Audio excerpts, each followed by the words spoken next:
സമ്മേളനം മുൻ chief secretary C K Jayakumar IAS ഉദ്ഘാടനം ചെയ്തു. രാഷ്ട്രീയ സാംസ്കാരിക കേരളത്തിലെ ഒരു ഒറ്റപ്പെട്ട പ്രതിഭാസമായിരുന്നു എ സുജനപാൽ. നമ്മെ വിട്ടുപിരിഞ്ഞിട്ട് 13 വർഷം പിന്നിടുകയാണ്. രാഷ്ട്രീയ നേതാവ്, എഴുത്തുകാരൻ, ചിത്രകാരൻ, ഗ്രന്ഥകർത്താവ്, സാംസ്കാരിക പ്രവർത്തകൻ, പരിസ്ഥിതി പ്രവർത്തകൻ, നിയമസഭാ സാമാജിക, ഗ്രന്ഥശാല പ്രചാരകൻ എന്നിങ്ങനെ അപൂർവതകൾ ധാരാളമുള്ള സുജനപാലിന്റെ സ്മരണ നിലനിർത്താൻ എ സുജനപാൽ അനുസ്മരണ സമിതിയുടെ ആഭിമുഖ്യത്തിൽ കോഴിക്കോട് അളകാപുരി ഓഡിറ്റോറിയത്തിൽ വെച്ച് നടക്കുന്ന അനുസ്മരണ സമ്മേളനം മുൻ chief secretary Shri Jayakumar IAS ഉദ്ഘാടനം ചെയ്തു. പ്രായേണ ജൂനിയറായിട്ടുള്ള ഉദ്യോഗസ്ഥനാണല്ലോ കളക്ടർ. അത്ര വലിയ ആളായിട്ടൊക്കെ നമ്മൾ 7-8 വർഷത്തെ സീനിയോറിറ്റിയേ ഉള്ളൂ. അപ്പോൾ നമ്മൾ ചില പ്രധാനപ്പെട്ട കാര്യങ്ങളിൽ കാലെടുത്ത് വെച്ച് മുമ്പോട്ട് പോകുമ്പോൾ എങ്ങനെയായിരുന്നു ഞാനിവിടെ തെന്നി വീഴാതെ നിലനിന്നത് എന്ന് ചോദിച്ചാൽ, എനിക്ക് കൈത്താങ്ങായി അദൃശ്യമായിട്ടുള്ള എൻ്റെ സംരക്ഷകരായി കുറേ കൈകളുണ്ടായിരുന്നു എന്നുള്ളതാണ്.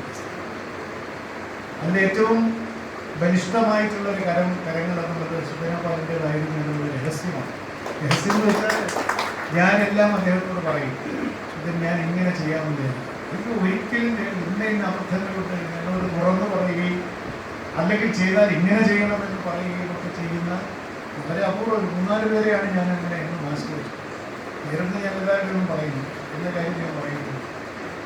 അങ്ങനെ സ്വതന്ത്രമായിട്ട് നമ്മളോട് പറയാനും നമ്മളെ വിമർശിക്കാനും നമ്മുടെ ചില നടപടികൾ തെറ്റിപ്പോയിട്ടുണ്ടെങ്കിൽ രൂക്ഷമായി വിമർശിക്കാനും എല്ലാം സ്വാതന്ത്ര്യമുണ്ടായിരുന്ന ഒരു സൗഹൃദം.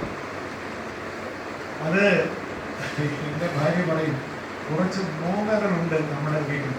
അവർ ഒരു 7 മണി കഴിയുമ്പോഴേ വരും എന്ന് പറയുന്ന കുറച്ച് പേരുണ്ട് ഇവിടെ. എൻ്റെ ഏറ്റവും അടുപ്പമുള്ളത് അവർ 7 മണി 9 മണിയിലേക്ക് വരും. അങ്ങനെ സുജനപാൽ 7 മണിക്കൊക്കെ എന്നെ കാണുന്നുണ്ട്. ഞാൻ വിളിച്ചിട്ട് കൂടിയാണ് വരുന്നത്. കാരണം ഞാനിങ്ങനെ എന്ത് ചെയ്യണം എന്ന് അറിഞ്ഞുകൂടാതിരിക്കുന്ന ഘട്ടമാണ്. ഒരു പൊതുജന പക്ഷം ഒരു വലിയ മൂല്യബോധം പിന്തുടർച്ചയായിരുന്നു. ശ്രീ പ്രവീൺകുമാർ പറഞ്ഞു, നിങ്ങളെന്നെ സംസാരിക്കും, നിങ്ങൾക്ക് വളരെ അപൂർവമായിട്ട് മാത്രമേ ഒരാളെ സംബോധിച്ചിട്ടുള്ളൂ.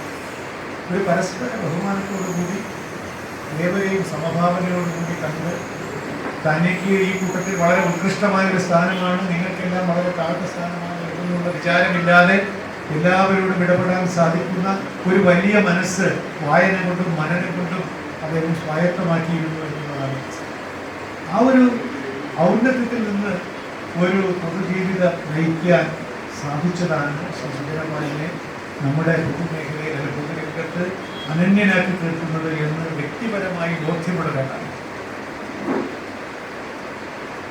അനുസ്മരണ പ്രഭാഷണവും പ്രശസ്ത എഴുത്തുകാരൻ ശ്രീ കൽപ്പറ്റ നാരായണന് അവാർഡ് ദാനവും അദ്ദേഹം നിർവഹിച്ചു.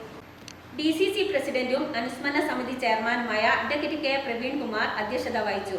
ചടങ്ങിൽ KPCC DCC നേതാക്കൾ കൂടാതെ സാമൂഹ്യ സാംസ്കാരിക രംഗത്തെ മഹത് വ്യക്തികൾ സംബന്ധിച്ച ചടങ്ങിൽ അനുസ്മരണ സമിതി ജനറൽ കൺവീനർ രവീന്ദ്രൻ കേളോത്ത് സ്വാഗതവും. അദ്ദേഹം കോഴിക്കോട് കലക്ടറായിരുന്ന കാലത്ത് കോഴിക്കോട് പൊതുസമൂഹത്തിൽ അദ്ദേഹം ഏറ്റവും പ്രിയപ്പെട്ട ഒരു കലക്ടറായിട്ടാണ് നാം കണ്ടത്. അദ്ദേഹം വൈസ് ചാൻസലറായി മലയാളം സർവകലാശാലയിൽ എത്തിയപ്പോൾ ഏറ്റവും നല്ലൊരു അക്കാഡമിസ്റ്റിനെയാണ് നമുക്ക് കാണാൻ സാധിച്ചത്. ഈ തിരക്കുകൾക്കിടയിലൊക്കെ തന്നെ അദ്ദേഹം പാട്ടുകൾ എഴുതിയും കവിതകൾ രചിച്ചും സാംസ്കാരിക ലോകത്തും അദ്ദേഹം ഒരു ജനസാന്നിധ്യമാവുകയായിരുന്നു. കോഴിക്കോട് ജില്ലാ കളക്ടർ എന്ന നിലയിലും സാഹിത്യകാരൻ എന്ന നിലയിലും എ സുജനപാൽ എന്ന വ്യക്തിയുമായി അദ്ദേഹത്തിൻ്റെ അനുദിന സാധാരണമായ ഹൃദയബന്ധം നേരിട്ട് മനസ്സിലാക്കാൻ സാധിച്ച ഒരാളെന്ന നിലയ്ക്ക് അദ്ദേഹത്തിൻ്റെ ഈ ചടങ്ങിൽ ഈ അനുസ്മരണ സമിതി ഏറെ സന്തോഷിക്കുകയാണ്. നമുക്കറിയാം, ഇന്നലെ വരെ കഴിഞ്ഞ കാലം വരെ ഈ സാംസ്കാരിക സമിതിയുടെ രക്ഷാധികാരിയായിരുന്ന PB ഗംഗാധരേട്ടൻ കഴിഞ്ഞ പ്രാവശ്യം ആലപ്പുഴ ലീലാകൃഷ്ണൻ സാഹിത്യ പുരസ്കാരം നൽകിയപ്പോൾ അദ്ദേഹം അന്ന് ഞങ്ങളോട് പറഞ്ഞിട്ടുണ്ട്, അടുത്ത പ്രാവശ്യം ജയകുമാർ സാറിനെ ഈ പരിപാടിയിൽ പങ്കെടുപ്പിക്കണമെന്ന്. അതുകൊണ്ട് തന്നെയായിരിക്കും ജയകുമാർ സാർ വളരെ താല്പര്യത്തോടു കൂടി തന്നെ ഈ ചടങ്ങിലെത്തിയത്. ഹൃദയപൂർവ്വം കോഴിക്കോട് ജനാവിലേക്ക് വേണ്ടി അദ്ദേഹത്തെ ഈ വേദിയിലേക്ക് സ്വാഗതം ചെയ്യുന്നു. അഡ്വക്കേറ്റ് M രാജൻ നന്ദിയും പറഞ്ഞു.